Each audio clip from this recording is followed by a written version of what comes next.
मैं अंधेरे को चैलेंज करता हूँ। अंधेरा चाहे कितना भी गहरा क्यों ना हो। Hi guys, this is your moody foodie RJ Khushbu and with me today is This is Sagar from Punjabi Fever. ਤੇ ਅੱਜ ਜਿਹੜੇ ਟੌਪਿਕ ਤੇ ਅਸੀਂ ਗੱਲਬਾਤ ਕਰਨ ਆਏ ਆ it's not a movie review or a reaction video it's a very sensitive topic. ਅੱਜ ਅਸੀਂ ਗੱਲਬਾਤ ਕਰਾਂਗੇ ਸਤਲੁਜ ਔਰ ਪੰਜਾਬ 95 ਮੂਵੀ ਦੀ starring Diljit Dosanjh directed by Honey Trehan. Sagar ने भी मूवी देखी है, मैंने भी देखी है, बट हम कुछ इनसाइड फैक्ट्स आपके साथ शेयर करेंगे। वी ऑल नो, अगर जे तो पता है well and good, Diljit Dosanjh ने एक भी पैसा नहीं दिया था मूवी के लिए। Honey Trehan and Diljit Dosanjh they were sitting together and Honey Trehan ने कहा कि मुझे पंजाब बेस्ड कुछ मूवी बनानी है, टू विच दिलजीत सेड के पंजाब में 84 पंजाब 1984 एक मूवी है, तो देखी है? मैंने सुना है उसके बारे में। स्वाबन के जिसका गाना है, उसमें वो भी है ना एक्ट्रेस सोनम बाजवा। हाँ, तो उस मूवी में दिलजीत दोसांझ थे एंड उन्होंने बोला कि मुझे आपको लीड रखते हुए हनीत रेहान ने बोला कि 84 के बाद का कुछ बनाना है। एंड दिलजीत सेड के 84 के बाद एज सच कुछ हुआ नहीं है, बहुत मैसिव क्राइसिस टाइप, बट हाँ एक कहानी है which is of Jaswant Singh Khalra. And Honey Trehan said कि जो मेरी रिसर्च बुक थी उसमें पहला page was JSK Jaswant Singh Khalra. तो Punjab 95 is a story about एक activist Jaswant Singh Khalra. This movie is based on a very sensitive topic in the insurgency period in the late 80s and early 90s in Punjab.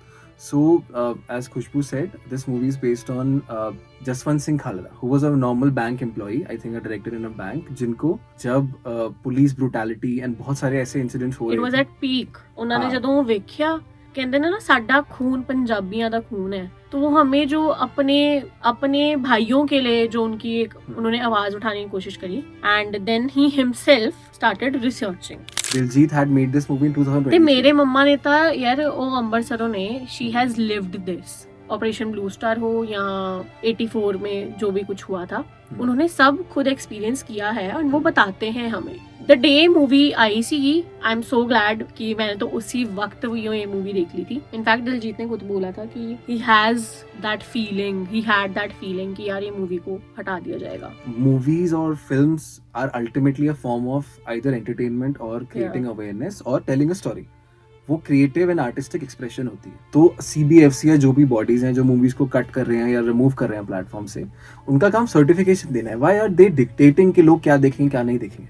That goes to show कि basically वो trust नहीं करते Indian audiences पे। Even if let's just say कि this movie is based on individual opinions और ये facts और figures से अलग है, let's just say, तो भी आप लोगों को वो डिसीजन तो पब्लिक को देना चाहिए ना। we are mature enough, and that is our basic right, one of our basic rights, and India is losing the right, not the right, but I would say India is losing that freedom of artistic expression, and also the Indian system specially in the media industry now is, आप उनको सच उनके सामने रखो ना। अगर वो गलत होगा तो पीपल इतने समझदार इतने पढ़े लिखे हैं हम लोग, एंड ये तो एक किसी इंसान की लाइफ स्टोरी है जो फैक्ट्स और फिगर्स पे बेस्ड है। And there are so many other pictures movies जो रियल लाइफ इवेंट्स पे होती हैं, वो भी तो आ रही है, वो आप थिएटर्स में रिलीज कर सकते हो। 2023 के बाद 3 साल बाद ये हुई, फाइनली OTT पे हुई और वहां से रिमूव कर दी गई। Like why that too after 127 cuts. Honey Trehan ने ये भी दस्या है कि देयर वाज अ पॉइंट जब मैंने कहा कि आप JSK का नाम नहीं ले सकते, आप ये नाम हटा दें। It is not just our POVs।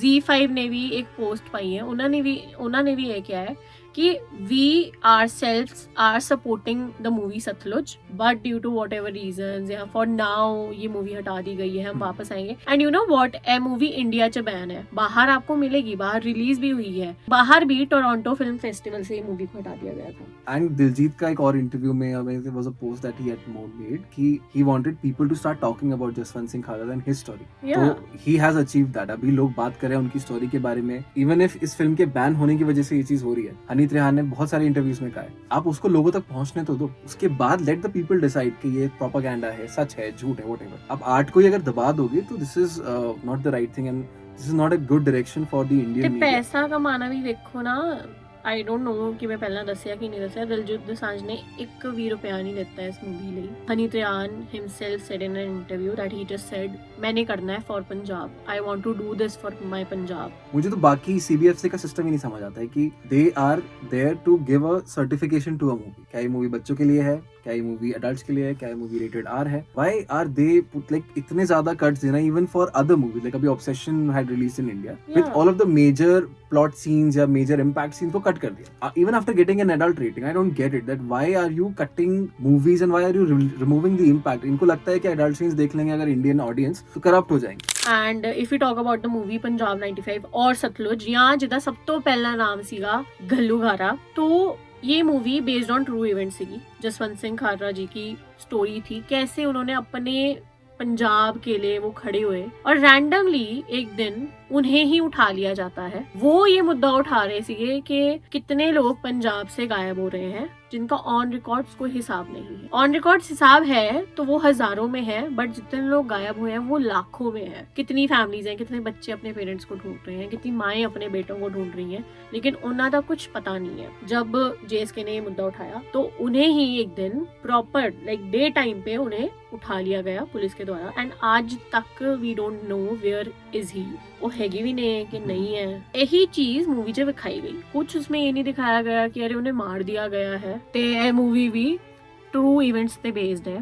ਜਦੋਂ ਉਹਨਾਂ ਨੇ ਵੇਖਿਆ, ਜਸਵੰਤ ਸਿੰਘ जी ने ਵੇਖਿਆ कि कहाँ क्यों ऐसा हो रहा है, इतना ब्रूटल माहौल है वहाँ पे। एंड जेन्युइनली वो जो ईयर्स थे ना सागर, मतलब मेरे मम्मा she is from Amritsar Punjab, वो भी हमें बताते हैं कि क्या क्या था तब। तो जब ये मुद्दा उन्होंने उठाया उसके बाद एक दिन 6 सितंबर 1995 को उनके घर से उन्हें उठा लिया गया।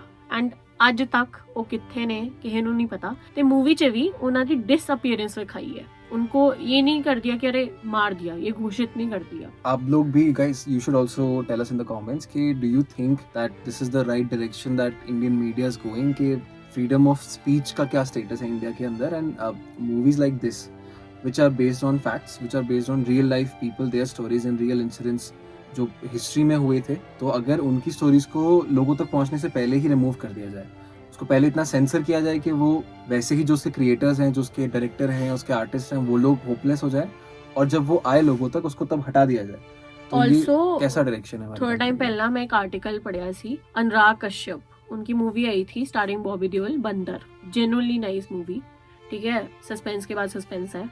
उन्होंने तब ये मुद्दा उठाया था, कुछ हफ्ते पहले की बात है। उन्होंने कहा था ना मेरी मूवी को, बंदर को, इतने शोज मिल रहे हैं इन एनी सिनेमा घर, एंड मैं वापस आऊंगा को भी नहीं मिल रहे हैं। What is the issue? And Anurag Kashyap has said this many times कि he has lost faith in the Indian media, Indian arts, क्योंकि उनके movies, he has always said in his interviews कि he has lost faith in the Indian media and Indian system of film certification, because जो भी scene impact के लिए create किया जाता है उनको तो रिमूव ही कर दिया जाता है। इतने कट्स आ जाते हैं कि उनका जो ओरिजिनल विजन होता है वो तो स्क्रैप हो जाता है। तो अगर इतने बेवकूफ है दुनिया के वो मर्डर देख लेगी मूवी में तो वो जाके मर्डर कर देगी, तो वो मूवी की प्रॉब्लम नहीं है, मूवी तो आर्ट है। आप लोगों की माइंडसेट की प्रॉब्लम है कि तुम इतने बेवकूफ हो। ਤੇ ਉਹ ਤੇ ਤੁਸੀਂ ਕਦੇ ਵੀ ਬਦਲ ਨਹੀਂ ਸਕਦੇ ਨਾ। तो सद्बुद्धि सिस्टम तो को किसी के चेंज, अंदर आप लोगों can't की add on एजुकेशन ना। पे काम होना ज्यादा जरूरी है वर्सेस मूवी में कट करना। मूवी तो ऑलरेडी मीडिया है, वो तो आर्ट है। तो ये एक बहुत गलत डायरेक्शन है जिसमें इंडियन सिनेमा और इंडियन वो जा रहा है। एंड इसी के साथ we would like to end this topic of discussion. ਤੇ ਜਾਂਦੇ ਜਾਂਦੇ ਅਸੀਂ ਵੀ ਉਹੀ ਗੱਲ ਕਵਾਂਗੇ कि हम भी इस अंधेरे को चैलेंज करते हैं एंड वी जस्ट होप कि मूवी जल्दी से जल्दी वापस आए, इफ नॉट Z5 किसी और प्लेटफॉर्म पे आए। ਤੇ ਤੁਸੀਂ ਛੇਤੀ ਛੇਤੀ ਜਾ ਕੇ ਵੇਖ ਲੈਣਾ सतलुज और Punjab 95 starring Diljit Dosanjh, directed by Hanif Rehan.